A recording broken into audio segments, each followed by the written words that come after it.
नमस्कार, स्वागत है आपका हरियाणा न्यूज 24 पर। मैं हूं प्रिंस लंबा। हरियाणा प्रदेश के अंदर तीसरी बार सत्ता में आई बीजेपी पार्टी इन दिनों लगातार अजीबोगरीब कारनामे करने से चूक नहीं रही है और वो कारनामे भी जग जाहिर हो रहे हैं। इसी बीच एक और मामला, एक और बड़ा मसला जो है इन दिनों चर्चा का विषय बना हुआ है। 24 जुलाई को हरियाणा प्रदेश के मुख्यमंत्री नायब सैनी चरखी दादरी जिले के बाढ़ा हलके के अंतर्गत आने वाले झोझुकला गांव में एक जनसभा को, एक बड़ी रैली को संबोधित करने के लिए पहुंचे थे, जिस रैली के अंदर मुख्यमंत्री के अलावा मंत्री, विधायक, सांसद, पदाधिकारी और अधिकारी मौजूद हो और उसी रैली में मुख्यमंत्री के हाथों से जो है एक बड़ा कारनामा करवा दिया जाए तो आप इसको क्या समझेंगे। ऐसा ही कुछ इस रैली में भी देखने को मिला, जिस मुख्यमंत्री के आने के बाद आम लोगों को, क्षेत्रीय लोगों को यह उम्मीद होती है, यह उनके अंदर एक आशा की किरण दौड़ती है कि हां, मुख्यमंत्री आए हैं तो क्षेत्र के विकास में चार चांद लग जाएंगे, क्षेत्र को जो है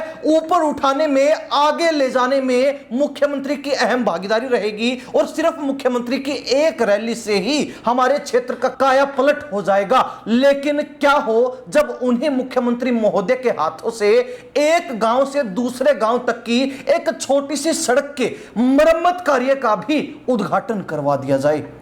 और ऐसा ही इस रैली में भी हुआ।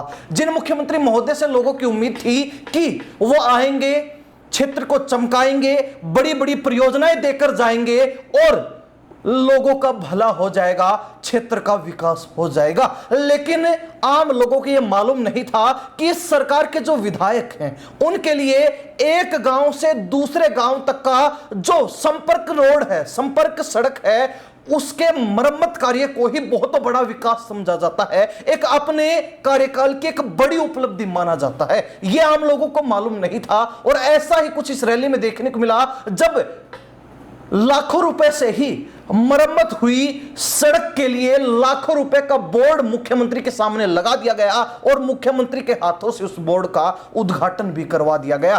तो क्या आप सोच सकते हैं कि एक मुख्यमंत्री के हाथों से 5 से 6 किलोमीटर की सड़क, वो भी नई नहीं बनी, उसका मरम्मत कार्य हुआ और उस मरम्मत कार्य का उद्घाटन तक मुख्यमंत्री से करवा दिया गया। तो इससे बड़ा अजूबा, इससे बड़ा कारनामा और आप क्या मानेंगे, क्या समझेंगे। हालांकि मामला यही नहीं रुकता, मुख्यमंत्री की रैली और मुख्यमंत्री का यहां पर जाना भी विवादों से घिरा हुआ है। एक और बड़ा मसला जो इस रैली के बीच उठा वो ये कि मुख्यमंत्री ने रैली में संबोधन से पहले एक शहीद की प्रतिमा पर पुष्प अर्पित किए, उनको श्रद्धांजलि दी, लेकिन वहां पर मुख्यमंत्री ने शहीद को श्रद्धांजलि दी या फिर अपमान किया, ये लोग पूछ रहे हैं। मुख्यमंत्री ने जब पुष्प अर्पित शहीद की प्रतिमा के चरणों में किए तो उस समय उन्होंने भी अपने चरणों में जूते पहने हुए थे। हालांकि उनके पीछे विधायक महोदय खड़े हैं, उन्होंने जूते निकाल रखे हैं, लेकिन मुख्यमंत्री जूते पहने पहने ही शहीद की प्रतिमा पर पुष्प अर्पित करके उनको श्रद्धांजलि देने का काम कर रहे हैं। स्क्रीन पर तस्वीर देखिए, एक तस्वीर जिसमें आपको मुख्यमंत्री जूते पहने हुए और पुष्प अर्पित करते हुए नजर आ रहे होंगे और दूसरी तस्वीर जिसमें आपको मुख्यमंत्री के जूतों तक के पैर जो है कटे हुए नजर आ रहे होंगे, जिसमें आपको नजर नहीं आ रहा होगा कि मुख्यमंत्री ने जूते पहनकर शहीद के सम्मान में पुष्प अर्पित किए हैं, उनको श्रद्धांजलि अर्पित की है। ये जो दूसरी फोटो है जिसमें मुख्यमंत्री के पैरों तक को काट दिया गया, क्रॉप कर दिया गया, ये मुख्यमंत्री के सोशल मीडिया प्लेटफॉर्म पर और बीजेपी हरियाणा के सोशल मीडिया प्लेटफॉर्म पर डाली गई ताकि मुख्यमंत्री को किसी भी तरीके के विवाद से बचाया जा सके। लेकिन जो असलियत थी वो लोगों से छुप नहीं पाई, जो असली फोटो थी वो वायरल हो गई और उसके बाद से ही लगातार नायब सैनी को कटघरे में खड़ा किया जा रहा है कि उन्होंने शहीद का सम्मान किया है या फिर अपमान किया है। अब बात करते हैं तीसरे मुद्दे की। तीसरा मुद्दा है किसानों का। बाड़ा हलके में जहां पर मुख्यमंत्री की बड़ी जनसभा थी, जहां मुख्यमंत्री आकर अपना संबोधन देकर लोगों को अपनी बातें सुनाकर और चले गए, वहीं पर किसान भी धरना दे रहे थे। हालांकि यह धरना जो है रैली से ठीक पहले शुरू हुआ, जिसके बाद बीजेपी के लोगों के भी पसीने छूटने लगे। खुद विधायक महोदय किसानों को मनाने के लिए इधर से उधर भागे घूम रहे थे कि कहीं उनकी रैली में उनकी फजीहत ना हो जाए, कहीं मुख्यमंत्री की रैली से पहले ही उनको बड़े विरोध का सामना ना करना पड़ जाए, किसानों का गुस्सा ना झेलना पड़ जाए।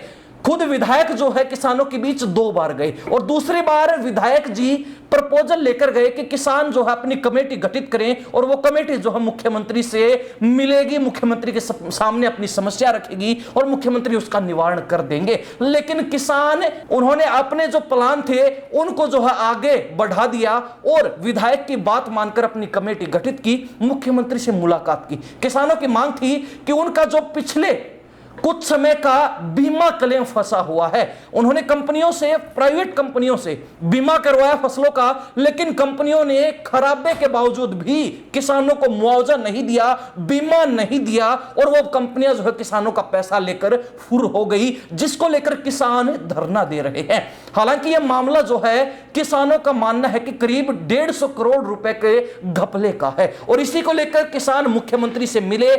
वहां पर किसानों की कमेटी ने सारी बातें मुख्यमंत्री के सामने रखी, लेकिन मुख्यमंत्री की तरफ से जवाब मिला कि 2 अक्टूबर तक समय नहीं है, उसके बाद आपके लिए, आपके इस मामले के लिए एक कमेटी गठित करेंगे, वो जांच करेगी और उसके बाद जो कुछ होगा वो आगे देखेंगे।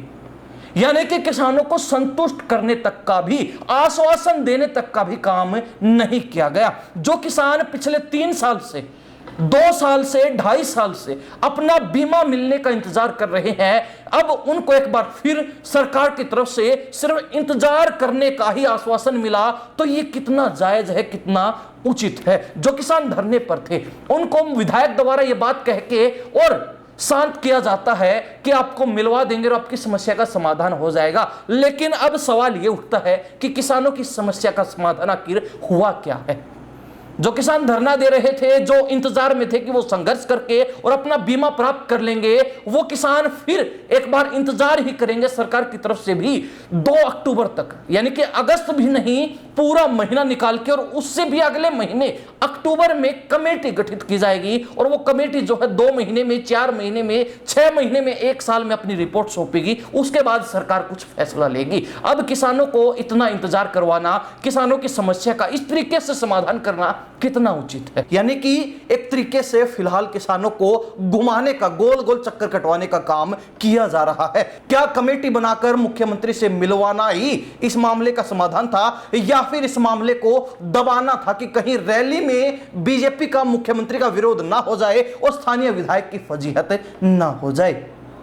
तीनों मामलों को लेकर यहां के स्थानीय लोग क्या राय रखते हैं। हालांकि हम इस चीज से इनकार नहीं करते कि मुख्यमंत्री आए और उन्होंने इस क्षेत्र को कुछ नहीं दिया। विकास परियोजनाओं की एक तरीके से कहें, बीजेपी के लोगों की जुबानी बोले तो झड़ी लगाई है। बीजेपी के लोगों का तो कहना है इस क्षेत्र के विकास में 4 चांद लगाने का काम कर दिया। इस रैली के बाद यह क्षेत्र जो है काफी अग्रणी हो गया है, लेकिन विकास होने में भी समय लगता है। जब विकास परियोजनाएं पूर्ण हो जाएंगी तब क्षेत्र को अग्रणी कहा जाएगा तो उचित रहेगा। लेकिन दूसरी तरफ इसी क्षेत्र के जो स्थानीय लोग हैं वो इस मुद्दे को लेकर, इस मसले को लेकर क्या राय रखते हैं, कमेंट के माध्यम से जरूर लिख दीजिए। इन्हीं सब बातों के साथ मैं प्रिंस लांबा, हरियाणा न्यूज़ 24। नमस्कार, जय हिंद।